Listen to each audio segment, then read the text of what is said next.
bonus edition. Yeah, sure. Okay, just continue.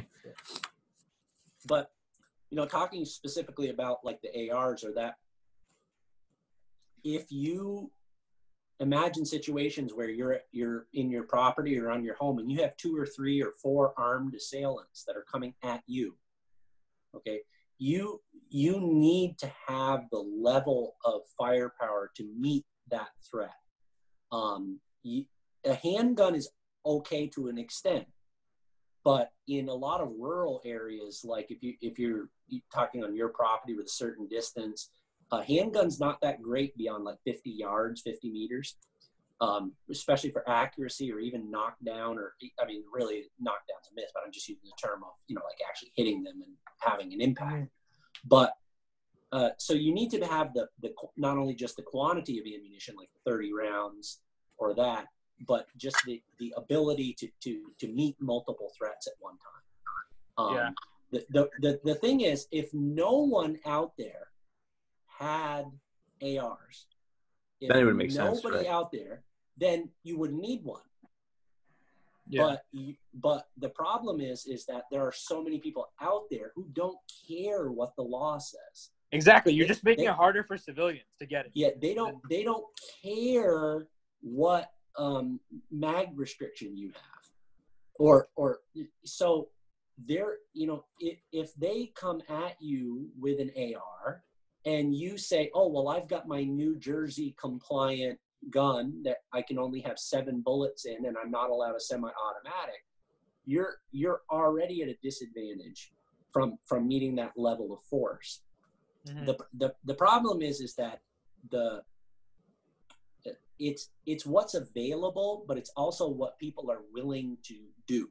And so what we've seen is people are willing to just disregard any and all gun laws and do whatever they want to do anyway. Chicago has some of the most strict gun laws in the world. They have the highest shootings. Exactly. I was just about to bring that up. So what do? They run somewhere else where they can get them, or they steal them, or they modify them. I mean, I could show you this old retired cop friend of mine. His son works in New Jersey, and he took this zip gun off a 15-year-old kid. Now, if you're not familiar with what a zip gun is, it's basically a bunch of springs, metal tubes, and other stuff. So he made himself a gun, homemade gun. So you can make a weapon. And machine shops now, I mean, you got people who could 3D print a gun.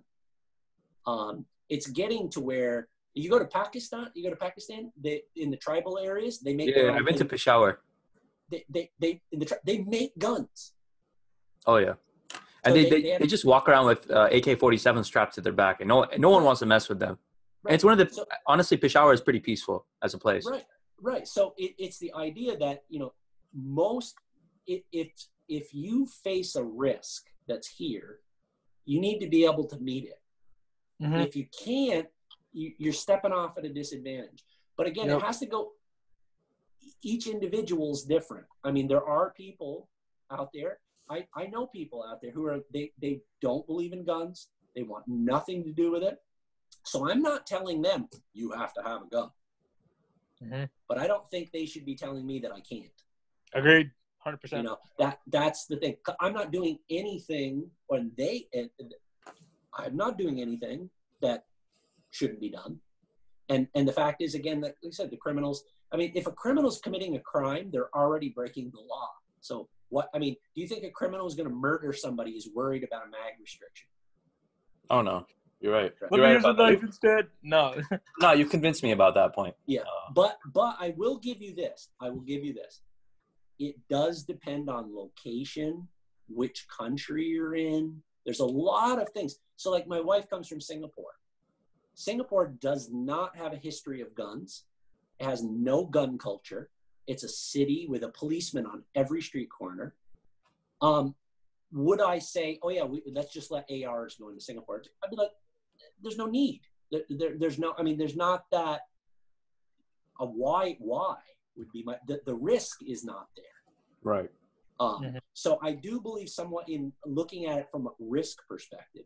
Like in Afghanistan, I know the U.S. military had a policy in Afghanistan. If they came into a house, that every house was allowed to have an AK if there was an adult in the house.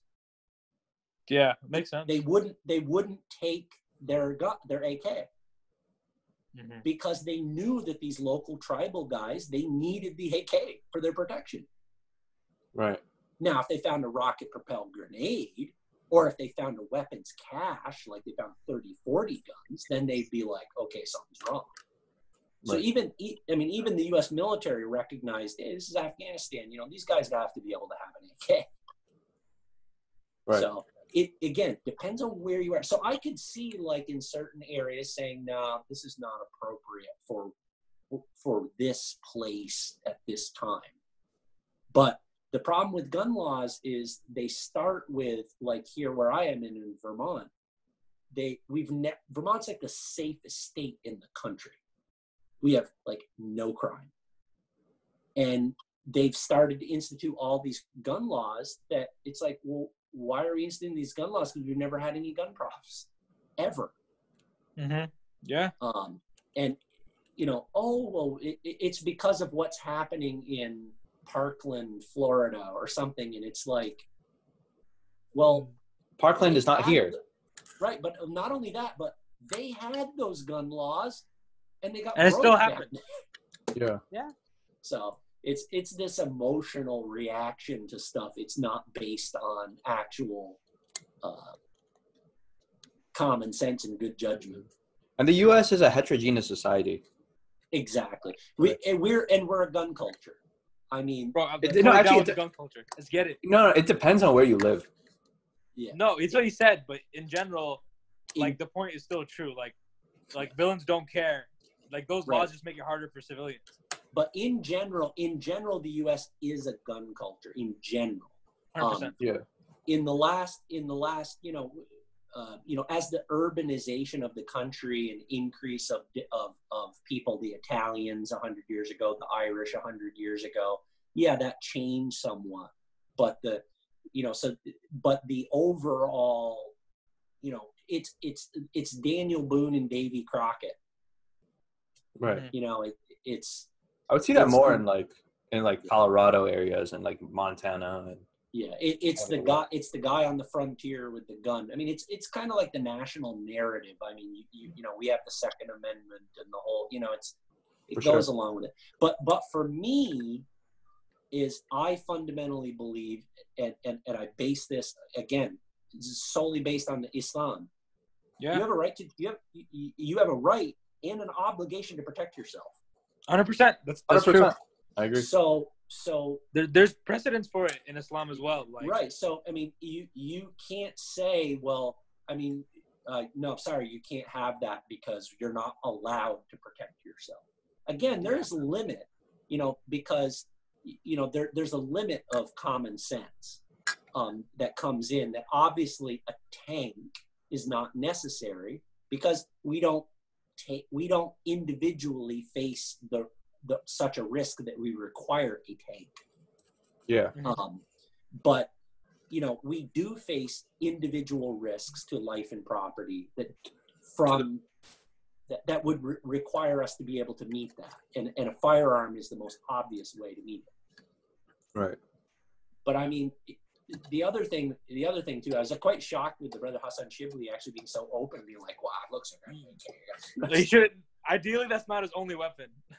Yeah, but even smart. Then, you can't carry that around. You always be cagey. You know, it always be, a bit more reserved. Don't answer directly how many guns you have. Exactly. Because that's I always thought I said more than one, less than 100. Yeah. It's getting so crazy. I don't know. You brothers probably don't have children yet. No, not yet. Okay. When you have children and you go to your pediatrician's office, one of the questions you will get from your doctor is, do you have guns at home? They will ask you if you have guns at home. Why is that? Why? Because it's safety. It's not good for children to have guns at home. So I'm serious. The American Academy of Pediatricians and that they've made it requirement to ask parents in their questionnaires whether or not you have firearms at home. So these types of issues have become quite pervasive with the whole gun laws and efforts to take your ability to protect yourself out of your hands. Yeah. Hopefully after this, a lot of more Muslims will be a lot more pro Second Amendment. Yeah. Again, it's defense. It's, you have a right to protect yourself. Yeah. If you look at the Second Amendment, which I support Second Amendment. I support Vermont's. We have an Article 16 here that is the same thing pretty much. I support it, but I support it because it's in line with the right to defend yourself. Yes.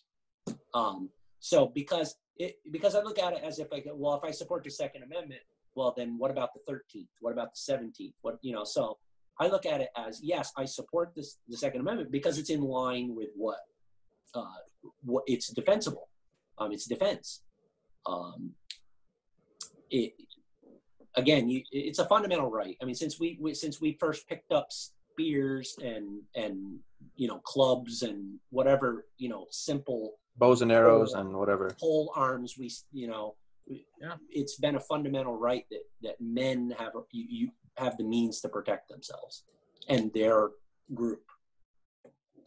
Precisely. Yo, what you can stop recording. What? You can stop recording. Should I stop?